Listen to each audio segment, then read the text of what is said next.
what's going on? Welcome back to my new channel. I'll link the video to my main channel.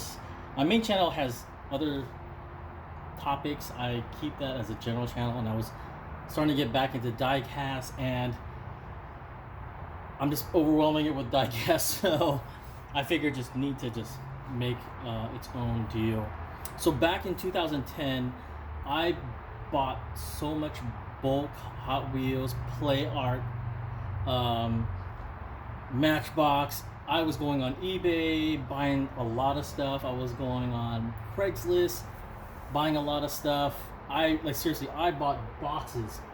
And you'll see like 70 cars, and they want like $15 for it. So I would buy those things based on like I see one or two cars that I like, and especially if it's the older stuff. So a lot of stuff that I got was, if you're thinking 2010, you have to think about like a lot of these that are beat up or from the 90s and 80s.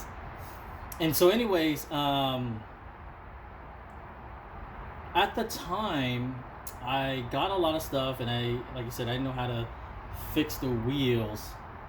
And so one of the things now you have YouTube as far as like a resource and stuff like that. Back then, you can find very few videos on how to make stuff, but there was a lot of web pages.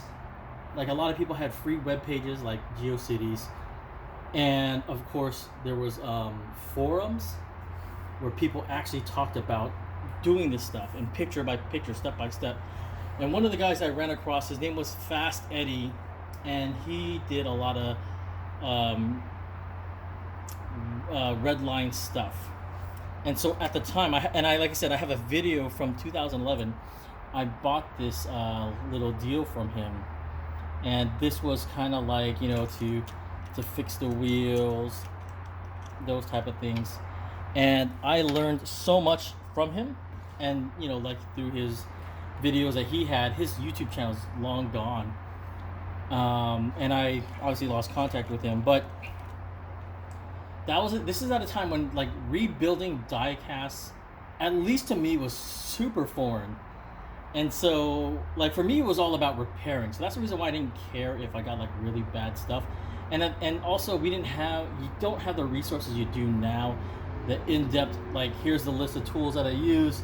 It was just kind of interesting. So I was super basic back in 2010, 2011, fixing these, even maybe in 2009.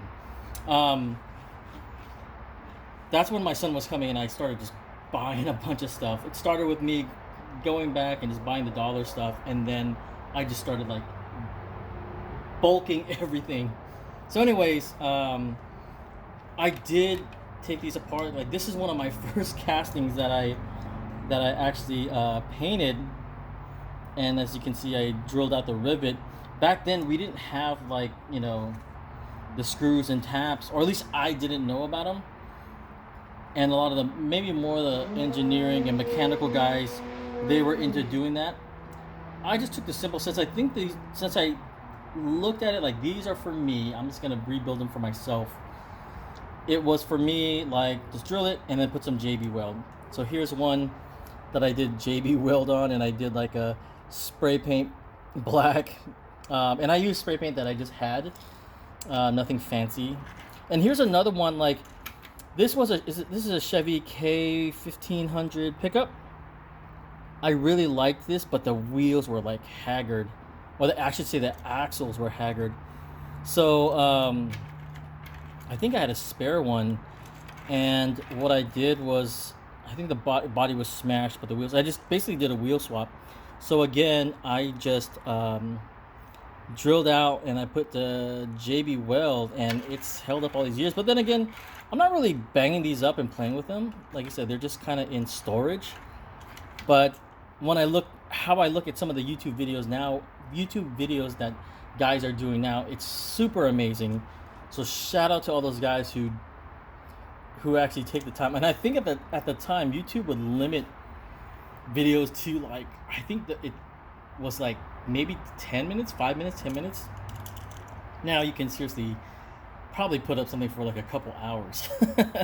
But I'm not like that. Anyways, so yeah, this was my introduction. 2009, 10, 11, around that time was my introduction into rebuilding these. And then of course I never followed up on it. Now that I'm have my own space and have a lot of stuff and my boys are growing up and stuff like that, I'm just starting to get, and I'm starting my own collection with other cars that it makes sense for me to go go back and re-educate myself on these. And so yeah, I definitely got some of the tools that everyone's using nowadays, and I love the information that those guys are putting out there. Now, my channel's gonna be a little bit different. I'm not like an expert like those guys, and I'll get that to an introduction video later. Anyways, thanks for that. So this is just my introduction to what my old stuff used to be.